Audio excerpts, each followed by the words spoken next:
basically carry the 5 C's. I carry it a little heavy, I think. I could probably lighten it, but it works for me. So first, well, I'll start off with my cutting tool. So I always carry my knife on my hip. So properties that I'm looking for here: 5 to 6 inches in length, non-coated, high carbon steel, full tang, meaning the metal goes all the way through both sides of the scales, as opposed to a rat tang that once it hits the scales gets very thin and is prone to breaking in that area if you are heavy on your batoning. Not to say you're always going to break it there, but if it is going to snap, that's generally where it's going to be. The other thing I'm looking for is a sharp 90-degree spine on the backside, so I can use it to remove bark. I can use it to make feathered, or not feather sticks, but fuzz sticks, where you just basically kind of make sawdust, shall we say. And that's a great way to start your fire. And those are the primary things I'm looking for in my cutting tool. I always do also carry a couple other cutting tools with me. I carry my Mora. I actually got a dirt time several years ago, but Moras are great for processing wood down and fine carving. Really like them. Very inexpensive and high quality. It is a rat tang though, so that's one qualification that it doesn't meet. This one also doesn't do sparks very well. The Mora Bushcraft Black would be my recommendation if you're out looking for a knife like that. Also carry the Baco Laplander, so love these things. We sell them, and I've been beating this thing up for years and years, and it seems pretty much indestructible. So I've had to straighten the tip out a couple times, but cuts in both directions is a great source, or a great resource for you. So out here in Southern California, you know, I'm not in a boreal forest, so I don't need to be cutting down big trees. Usually I'm processing things no bigger than about the width or diameter of my wrist. And so between the Baco and my other cutting tools, I'm pretty much good to go out here. So container. So always carry a metal container, and I always bring my nesting cup with it just because it fits really well. So metal is absolutely preferred just because you can boil in it, you can make char cloth in it, you can make your medicines in it. Lots of different uses for this, whereas plastic, you would definitely have to be a lot more sensitive to trying to process your water and stuff, or something like that in it. So from a cordage perspective, or rope, I carry basically a couple wads, I'd say close to 30-40 feet of paracord. So this is 550 cord, 550 pound breaking strength. So you can use the inner strands, or you can use it at full strength. Lots of uses for the paracord. Equally bank line. So this is basically 3-ply tarred nylon, and this stuff is great for all my bushcrafting activities, especially doing lashings and things of that nature. Anytime I'm building a tripod, or you know, things of that nature, I'm using the bank line primarily. If it's more structural, I'll often use more the paracord. So the other thing I carry is my fire, and so a couple things. Bic lighter, it's a no-brainer, guys, right? Even if it's completely out, you can still start a fire with the flint inside of it and shavings off the outside of the container, or basically the plastic shavings off of the main cylinder. Carry some storm-proof matches. I'll demonstrate those to you guys here real quick. Flint and steel with in the back, it's got a little container, so I carry some jute twine as well as char cloth in there, and then a couple fat sticks. Fat sticks, basically, you know, high amounts of turpentine found at the areas of wounded areas of a pine tree. This stuff is phenomenal. If I'm gonna start a fire in rain, wind, snow, this stuff is my go-to. It's pretty much the only primary tinder I carry.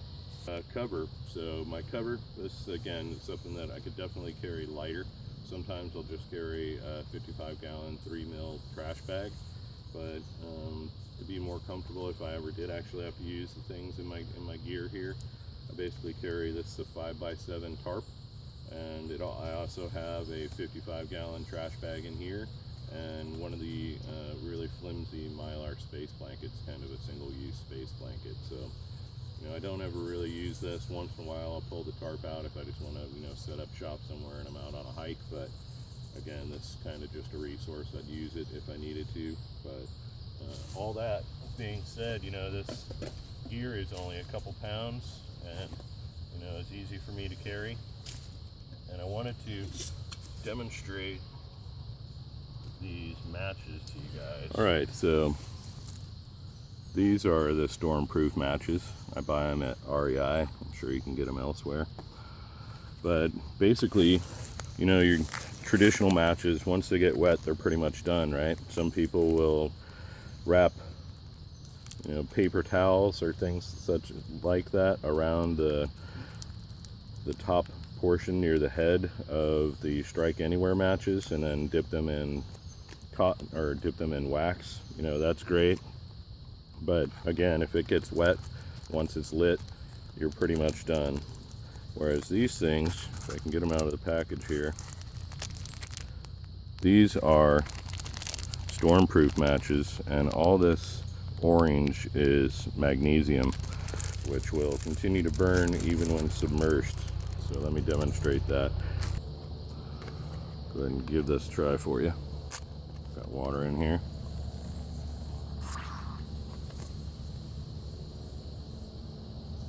Not too shabby, huh? Give you a good couple seconds of flame to get other kinds of tinder started. So I never was a big proponent of matches until Steve, the other instructor that I work with, who's an active SEER instructor, showed me it, and so they're always in my pack now. Riley, come here, buddy. So this is our new SWAT mascot and my companion. So he's Riley, and he's about, I would guesstimate, about 100 pounds so far. He's only 13 weeks old, so still got a little bit to grow, but he's doing really good. And he's my new companion. So you'll see him in a lot of the upcoming videos, I'm sure. Good boy.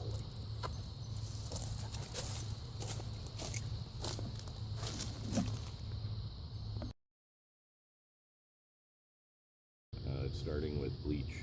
Bleach is awesome for cleaning things, keeping things sanitary.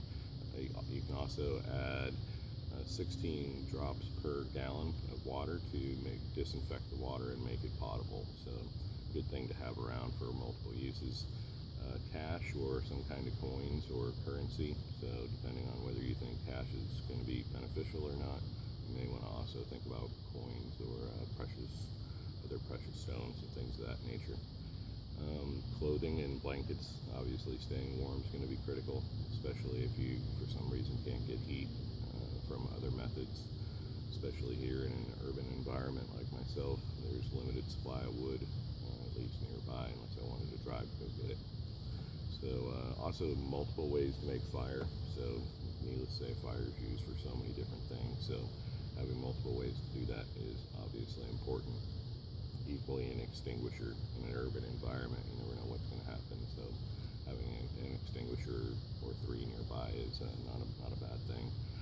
Also, a flashlight and a way to charge your batteries for your cell phone and your radio. So whether you get a hand crank or you get solar, obviously solar's been dropping a lot in price.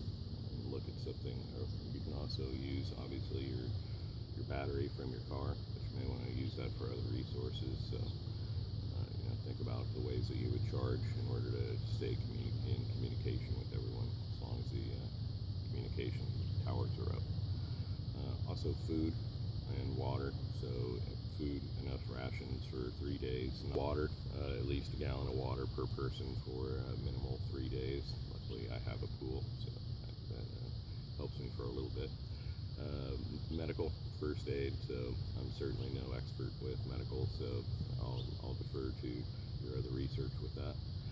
Sanitization, so you think about your toilet paper, your trash bags, any hand sanitizer, things of that nature. You definitely don't want to be you want to be minimizing the germs in any kind of outage. That's for certain. Just like when you camp. Also whistle. So being able to whistle to somebody could be important depending on the scenario. So especially if you're trapped or something like that, or injured and can't really move, a whistle could at least help you communicate out. Alright, so I wanted to show you what I carry in my vehicle at all times.